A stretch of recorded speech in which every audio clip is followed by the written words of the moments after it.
Hi friends, இப்போ நம்ம மகாநதி பார்க்க போகிறோம். மகாநதியில் வந்துட்டு இது விஜய்க்கான விருந்து சாப்பாடா? அப்படியா சொல்லுங்கள், செம்மையாக இருக்குமா அப்படின்னு சொல்லிட்டு எல்லாரும் எடுத்து வச்சு பயங்கரமாக சாப்பிட்டுக்கிட்டு இருக்காங்க.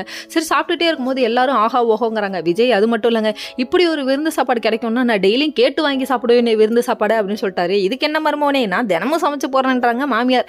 இதெல்லாம் நம்ம ஒரு பக்கம் இருக்க, நம்ம குமரன் வந்து எதுவுமே சொல்லாமல் சாப்பிட்றாருன்னு உரண்டை இழுக்கிறாங்க. யாருன்னு பார்க்குறீங்களா? நம்ம யமுனா தான். அப்பெல்லாம் இல்லைம்மா, மீன் குழம்பு 3வது ரவுண்டு போயிட்டு இருக்குமா, இது உனக்கு தெரியலையாம்மா அப்படிங்கிறாரு. பேசுறதுக்கு டைம் கொடுக்காத, போ அங்கிட்டு என்ன சாப்பிட விடு அப்படிங்கிறாங்க. கிளப்புங்கள் அப்படிங்கிற மாதிரி இருக்கு. இதெல்லாம் பார்த்தோன்னே நம்ம ராகினிக்கு வயிறு எரியுது. இப்படி மொத்த குடும்பமும் நடுவுட்டில் உட்காந்து நல்லா தம் கட்டி திங்குதுங்களே அப்படிங்கிற மாதிரி ஆயிடுச்சு. உடனே பசுபதி கிட்ட போய் சொல்லுவோன்னு சொல்லிட்டு அழுதுகிட்டே அப்பா அப்பாங்குது. டே என்னம்மா, என்ன நடக்குது சொல்லு விஷயத்த அப்படின்னு சொல்ல கேட்க அவங்க வீட்லேயே வந்து உட்காந்துக்கிட்டாங்கப்பா, டேரா போட்டாங்கப்பா, என்னால் எதுவும் பண்ண முடியலப்பா அப்படின்னு சொல்லிட்டு ரொம்ப ஃபீல் பண்ணுறாங்க. இதெல்லாம் ஒரு பக்கம் இருக்க, நீ ஏதாவது ஒன்று பண்ண போய் அது வந்து உன் பொண்ணுக்கே 7:30 ஆகும்னு உனக்கு தெரியாமல் போயிடுச்சுப்பா அப்படிங்கிற மாதிரி இருக்கு. சரி, இதெல்லாம் ஒரு பக்கம் இருக்க. இன்னொரு பக்கம் நம்ம காவேரி ரூம்குள்ளே போய் உட்காந்து ஓவர் திங்கிங்கில் இருக்காங்க. என்னன்னு பார்க்குறீங்களா? அப்பளத்துக்கு செலிபிரிட்டி வேணும்னு யோசிச்சுட்டு இருக்காங்க. உடனே அந்த நேரம் பார்த்து யார் விஜய் வராரு. வந்தோடனே நீங்கள் தான் மாற்ற சொல்லிட்டீங்களே, அதனால் அப்பளத்துக்கு யாராவது செலிபிரிட்டி வேணும்னு சொல்லிட்டு யோசிச்சுட்டு இருக்கேன்னு சொல்கிறாங்க.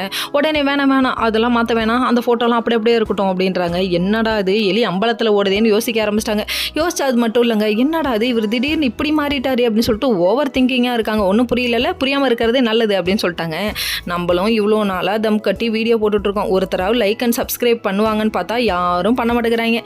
சரி, வெயிட் பண்ணி பார்ப்போம்.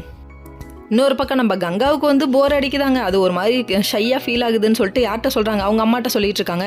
உடனே வந்துட்டு நீ ஏன் கங்கா அப்படிலாம் நினைக்கிற அப்படின்னு சொல்கிறாங்க. அப்படி இல்லாமல் நம்ம ஏதோ ஒரு வேகத்தில் வந்துட்டோம் கிளம்பி, ஆனால் இங்கே இருக்கிறது எனக்கு சரியாக படலாமா பிடிக்கலமா அப்படின்னு சொல்லிட்டு ஒரு மாதிரி சொல்லிட்டாங்க நம்ம கங்கா. ஓகே ஃப்ரெண்ட்ஸ், நெக்ஸ்ட் வீடியோவில் பார்ப்போம். பாய்.